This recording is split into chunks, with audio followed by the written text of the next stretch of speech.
Hi, I wanna talk about the Ultimate General American Revolution. This game has a lot of potential. It is also a step in the right direction that the Ultimate General series has needed since Civil War.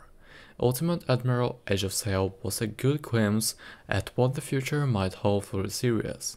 As unique as Gettysburg and the Civil War's art style were, Camelong's going ahead with the 3D style for its battles is definitely needed. The big thing that I feel should be mentioned is that the USA campaign is hard. It is perhaps the hardest campaign in any of the games in the series. In Gettysburg, you were just managing your army through the battle. In Civil War, you built and you preserved your army on a much grander scale. Same with the Age of Sail. Not only are you managing your army in Revolution, you're managing the country, whether it's the buildings, to improve the towns under your control, improving your infrastructure to get the men and supplies moved around the map quicker, or building factories and dockyards to produce the weapons and the supplies you need to fight the war. Speaking of maps, for the first time in the series the campaign is fought in real time. Ultimate General is now comparable to the game like Grand Texian Civil War rather than the Total War series.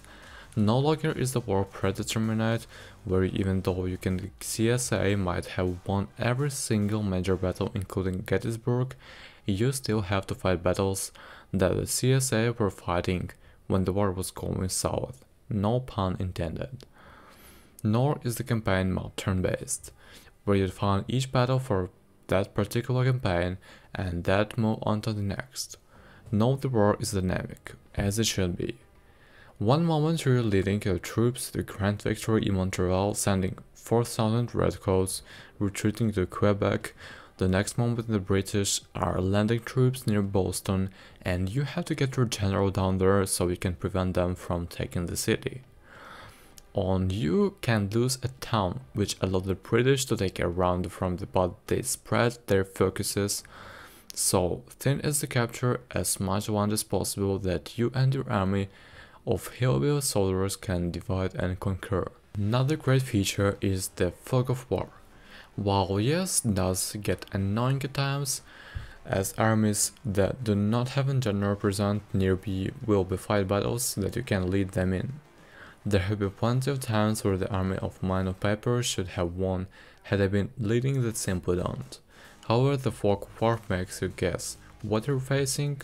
Many of times I've sent myself or Gates or Benedict Arnold out to scout the forces ahead of me so I can plan next my move. Army recruitment has changed as well. Regiments just must be formed in towns and will be mastered over time. Each unit will start around 20% strength, but will quickly grow as time passes. Available weapons permitting. Weapons can be either introduced in factories borrowed from armies that you have beaten in the form of loot. 90% of your weapons, at least in my current playthrough, come from the British armies that I have beaten.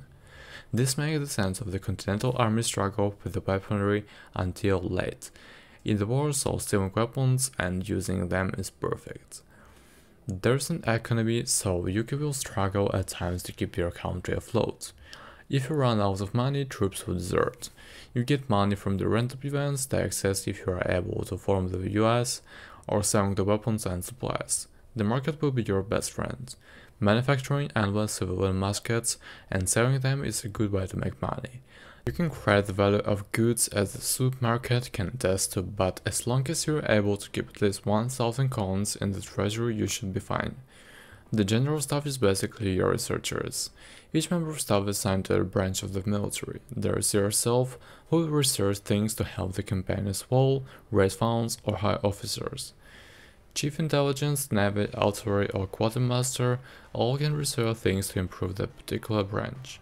Research can be speeded up by using the points you gain from capturing regions or defeating armies. Last but not least, manufacturing. To produce weapons, you need resources, money, and factories. Resources are gathered passively by the regions you control. You can increase the amount of gathered through the research and improving the region. Factories can be built or rented through your quartermaster.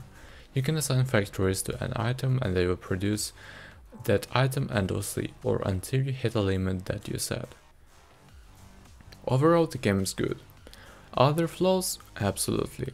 The game is still in early access, it lacks a British campaign, there are bugs, and things just need refinement. I personally think that this game will become the best in the game series given time. However, it will take time to get there, and for now, we must sit back and enjoy the ride. About the difficulty, it's 8 out of 10.